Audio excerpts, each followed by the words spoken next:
press the bell icon on the YouTube app and never miss. सभी को जय हिंद दोस्तों, आप सभी का हार्दिक स्वागत है जय हिंद रिएक्शंस पे। आशा करता हूँ कि आप सभी लोग बहुत अच्छे होंगे। तो आज हम आपके लिए एक इंटरेस्टिंग और एक बहुत ही दमदार वीडियो लेकर आए जिसमें आप देखेंगे भारत की शेरनी और सुप्रीम कोर्ट की दबंग वकील नाजिया लाई खान जी का दमदार और बेबाक इंटरव्यू जो कि वो देंगी पाकिस्तान के मशहूर पत्रकार मुजफ्फर चौधरी जी को। और यहाँ पे मैं मुजफ्फर चौधरी जी की तारीफ करना चाहूंगा कि वो पाकिस्तान में हमेशा हिंदुओं के लिए आवाज उठाते हैं। और हाल ही में उनके साथ एक वाकया हुआ जहां पे उन्होंने एक जगह पहुंच के हिंदुओं के लिए आवाज उठाई, उनके हक की बात की और कट्टरपंथियों ने उनके ऊपर हमला बोल दिया, जहां पे वो अपनी बड़ी मुश्किल से जान बचा के भागे। तो ये वीडियो में आप देखेंगे इन दोनों के बीच में बहुत ही जबरदस्त बातचीत। तो ये वीडियो काफी इंटरेस्टिंग होगी, आपको बहुत कुछ जानने को मिलेगा। तो इसे अंत तक देखें और चैनल पे नहीं है तो चैनल को सब्सक्राइब कर दें ताकि हम आपके लेटेस्ट और दमदार वीडियोस लाते रहें। तो चलिए पहले ये वीडियो देखते हैं और अंत में इसके बारे में बात करेंगे। जय हिंद, जय भारत। पर्सनैलिटी मौजूद हैं, किसी तारुफ की मोहताज नहीं, भारत की शेरनी हमारी बहन नाजिया लाई खान। नाजिया जी, आपको मैं वेलकम कहता हूं, नमस्कार, अस्सलाम वालेकुम, कैसी हैं आप? वंदे मातरम, भारत माता की जय, जय जगन्नाथ, हर हर महादेव, जय भोलेनाथ, वालेकुम अस्सलाम। नहीं, मैं परिचय की मोहताज हूँ, प्लीज मेरा परिचय दीजिए। आपकी तो कहते हैं ना वो नाम ही काफी है, आपका तो नाम ही काफी है। आपका नाम सुन के मैंने बहुत सारी वीडियोस देखी हैं कि जो मौलाना होते हैं वो डर जाते हैं, या तो वो डर जाते हैं या फिर उल्टी सीधी बातें करना शुरू कर देते हैं। तो आपका नाम काफी है, जो कहते हैं ना कि डराने के लिए दूसरों को, जो जैसे माए पहले बच्चों को। भारत के एक नेशनल न्यूज पर एक मौलाना साहब से, महाराष्ट्र के वो थे, तो मैंने उनसे पूछा कि दारुल हर्ब का मतलब क्या होता है। वो तो समझ गए कि नाजिया समझ रही है। तो जाहिल औरत, जाहिल लड़की, तुमको बैठाया किसने? मैंने कहा ये तो आप एंकर से पूछो कि किसने बैठाया। मुझसे क्यों पूछ रहे हो? मैंने कहा कि आप इतना गुस्सा क्यों कर रहे हैं मौलाना साहब? मैं तो आपसे सिर्फ इतना पूछ रही हूँ कि दारुल हर्ब का मतलब क्या होता है। आप नहीं जानती है? मैंने कहा मैं जानती हूँ, पर आप लोगों की ये पाकिस्तान जो है वो हमारे बेचारे मासूम हिंदू नहीं जानते हैं। आप लोग दारुल हर्ब देवबंद बोल के निकल जाते हैं, वो बेचारे सोचते हैं कि कुछ होगा। मैंने कहा खामोश रहे आप। मैंने कहा क्यों खामोश रहूं? दारुल हर्ब का मतलब हाउस ऑफ वॉर होता है। बिल्कुल और बिल्कुल। भारत में क्या जरूरत, ये तो संवैधानिक देश है, आप किससे जंग लड़ने जा रहे हैं? उसके बाद तो वो मौलाना साहब ने मुझे गालियां परोसनी स्टार्ट की है। उसकी छोटी मैंने अपने ट्विटर पे भी डाला है। जी मैंने बिल्कुल। तो ऐसा ही वाकया अब मेरे साथ हुआ। मैं इस वक्त जिस इलाके के अंदर मौजूद हूँ, ये फोर्स कन्वर्जन के लिए मशहूर है। यहाँ पर जो हिंदू हमारे भाई हैं उनकी बेटियों को फोर्स कन्वर्ट किया जाता है, और भी बहुत सारे मसाइल हैं। इनको अपने साथ बिठा के खाना नहीं खिलाने दिया जाता, इनको बैठने नहीं दिया जाता अपने साथ में। और एक और जो मसला था कि इनके बाल जो काटने से यहाँ के जो मुसलमान जो बार्बर हैं, जो नाई हैं, जो हजाम हैं, उन्होंने जो है बाइकाट कर रखा कि कोई हिंदू उनकी दुकान में नहीं आ सकता। तो एक मैंने ऐसे ही अवेयरनेस के लिए एक हिंदू भाई को, हरचंद राम है, उनको अपने साथ लेके गया। तो वहां पर उन्होंने मेरा और मेरे जो भाई थे साथ, हरचंद राम, उनका घेराव कर लिया और हमारे ऊपर उन्होंने ब्लास्फेमी का इल्ज़ाम लगाने की भी वहां पर कोशिश की। और उन्होंने साबित करने की कोशिश की कि जो मुसलमान और हिंदू में बहुत फ़र्क है, और मुसलमान जो पाक होता है, हिंदू जो है वो नापाक होते हैं, ये हमारी दुकानों में नहीं आ सकते, ये हम इनके साथ हाथ नहीं मिला सकते इनको। ये इस तरह की बातें आजकल जहाँ पर हम ये कहते हैं कि फ्री वर्ल्ड है, पूरी दुनिया के इंसान आपस में बराबर हैं, कोई किसी से ऊपर नीचे नहीं है।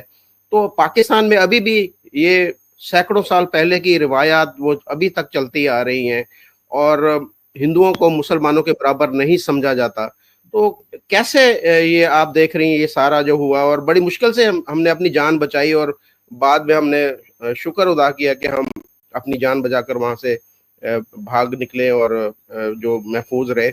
वरना वो एक बंदा भी अगर आगे बढ़ के कोई नारा लगा देता तो हम दोनों का भी सर तन से वहां पर जुदा होता। तो कैसे ये आप इस सारे मंजरनामे को देख रही हैं भारत में बैठ के? भारत में तो मैं खुद ये सिनेरियो देख चुकी हूँ, मेरे ऊपर खुद हो चुका है। आपको ऐसा लग रहा है कि सिर्फ पाकिस्तान में ऐसा होता है? पाकिस्तान में हर जगह होता है, हर गली, हर कूचे, हर डिस्ट्रिक्ट, हर ग्राम, हर रिमोट एरिया, हर शहर और हर स्टेट में होता है।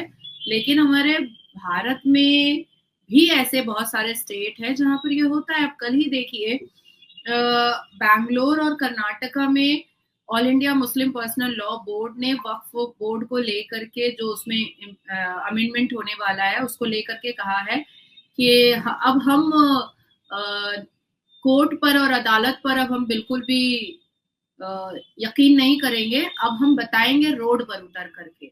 और उन्होंने साफ कहा है मुस्लिम पर्सनल लॉ बोर्ड के आलिम दीन ने कि हम टिप्पू सुल्तान के मानने वाले हैं और टिप्पू सुल्तान ने सर कटाया था लेकिन सर झुकाया नहीं था, तो अब हम रोड पर उतर के बताएंगे कि टिप्पू सुल्तान के मानने वाले कैसे होते हैं। अब मैंने अलीपुर कोर्ट के परिसर में मेरी लिंचिंग होने वाली थी और पाकिस्तान की फंडिंग पर हो रही थी। बांग्लादेश और पाकिस्तान से वो सोशल मीडिया पर स्प्रेड किया गया था, जिसको पश्चिम बंगाल की कुछ हिजाबन और जिहादन महिलाओं ने और कुछ फिलिस्तीनी और हमासी समर्थक ने मिल करके पश्चिम बंगाल में मेरी लिंचिंग करने की कोशिश की, जिसमें टीएमसी के बहुत सारे नेताओं ने समर्थन किया उन लोगों को जो मुसलमान नेता है। तो अगर आपको ऐसा लग रहा है कि ये सिर्फ पाकिस्तान में हो रहा है तो ऐसा नहीं है, हमारे यहाँ भारत में भी होता है। और मैंने तो वो दृश्य अपनी नजरों से देखा है और उसकी वीडियो तो काफी वायरल भी हुई थी। वो शायद मेरे ट्विटर पर 2 मिलियन गया था। बाद में मेरा ट्विटर को सस्पेंड करवाना पड़ा इन लोगों को कि भाई सारे भेद ये खोल दे रही है कि पश्चिम बंगाल में कितने पाकिस्तानी फंडिंग आ रही है लोगों को, कितना बांग्लादेश से जमात इस्लामी से फंडिंग आ रहा है। तो इनको जानबूझ करके इनको मेरा ट्विटर अकाउंट सस्पेंड कराना पड़ा क्योंकि इंक्वायरी बहुत आगे निकल जाती।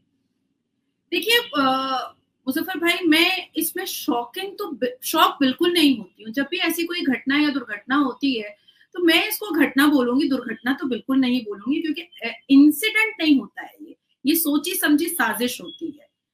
सबसे पहले मैं बिस्मिल्लाह रहमान रहीम पढ़ते हैं, शुरू करती हूँ अल्लाह के नाम से जो बहुत ही रहमदिल और बहुत ही ग्रेशियस है।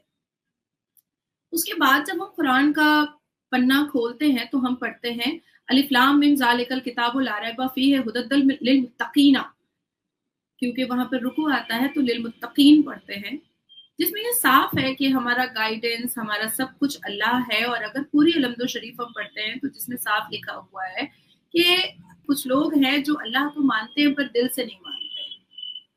तो जब नफरत बैठा दी गई है 1450 साल से, तो हम जितने भी मॉडर्न हो जाएं, हम जितने भी शिक्षित हो जाएं, बेस तो वही है ना, बेस तो वही है ना। And this is the reason के कोई भी इस्लामिक प्रीचर, मुल्ला, मुफ्ती जो है वो कभी भी क्रिटिसिज्म पर या कन्फ्रंटेशन पर या डिस्कशन पर बैठना नहीं चाहता है, क्योंकि सारे राज खुल जाने होते हैं। मैं जब भी उनसे पूछती हूँ कि हिजाब कहाँ लिखा है, सूरा नंबर बता दीजिए, बेकार लड़की, आवारा औरत, हो गया। मजार परस्ती कहाँ लिखा हुआ है, आयत नंबर बता दीजिए, क्योंकि जो अल कुरान मैंने पढ़ा है बामायने, उसमें तो मजार परस्ती गुनाह है। अरे ये औरत बहुत ही बेहुदा औरत है, ये नाजिया के साथ साथ शादी हुई है, ये तो जाहिल है, ये तो 4 क्लास नहीं पढ़ी है, ये तो वकील नहीं है, ये तो फलाना नहीं है, ये तो धमाका नहीं है, ये तो दारू पीती है, ये तो सिगरेट पीती है। ठीक है, इट्स ऑल राइट, सारे एलिगेशंस ठीक है, इट्स ऑल राइट। आप कोर्ट में साबित कर देना कि मेरी 7 शादी है कि 14 शादी है, लेकिन बता तो दो कि कौन सी आयत में लिखा है कि मजार पे जाना सवाब है, ये तो बता दो। नहीं, वो नहीं बताएंगे। क्यों नहीं बताएंगे? नहीं, बस नहीं बताएंगे, तुम आवारा औरत हो। आई एक्सेप्ट मैं आवारा औरत हूँ, आई एक्सेप्ट मैं आवारा औरत हूँ, आई एक्सेप्ट मेरी 7 नहीं 700 शादियां हैं, लेकिन ये तो बता दो कि सूरा नंबर कहाँ पर है, आयत नंबर कहाँ पर है, जिसके हिसाब से हम मजार जा सकते हैं, अपना माथा, अपना सिर को झुका सकते हैं, सजदा कर सकते हैं। नहीं बताएंगे। फेक, झूठ, फैब्रिकेट स्टोरीज, इन सब चीजों पर बहुत सारी चीजें टिकी हुई हैं और मुसलमान खोजने की कोशिश नहीं करता है, जबकि ये उसके हाथ में होता है। वो कहते हैं ना कि जिस भी मुसलमान के घर पर जाओ ताक पे कुरान रखा होता है, तो एक्चुअली में वो ताक पर ही रखा रहता है। एक्चुअली में वो ताक पर ही रखा रहता है, बहुत ऊंची सी जगह पर, जहां से उतारा ना जा सके और जिसको खोजा ना जा सके। कि ये जो मौलाना हमको बोल रहा है, क्या वाकई में हमको वो करना चाहिए? हमारे अंदर ना अच्छी चीजें अडेप्ट करने की इंसान को अल्लाह तबारक ताला ने हिम्मत दी है, और बुरी चीजों को भी अडेप्ट करने की हिम्मत दी है। अब होता क्या है कि मुस्लिम बुरी चीजों में ज्यादा जल्दी अट्रैक्ट हो जाता है, और अच्छी चीजें वो अट्रैक्ट नहीं होता है अच्छी चीजों से, क्योंकि अच्छी चीजों में बंदिशें बहुत होती हैं, पाबंदियां बहुत होती हैं, तहजीब व तमद्दन बहुत होता है, रीत रिवाज बहुत होता है, तो उसमें एक बैरिकेड होता है। अच्छी चीजों में एक बहुत लंबा चौड़ा बैरिकेड होता है। जैसे धर्म, जब मैंने सनातन धर्म पढ़ा तो मुझे पता चला कि धर्म ही है जो आपको एक खूबसूरत इंसान बनाता है। हमारे घर, एक पुरुष के घर में बेटी भी होती है, माँ भी होती है और बीवी भी होती है। ये तीनों औरतें ही हैं, फीमेल कैटेगरी में ही आ रही हैं।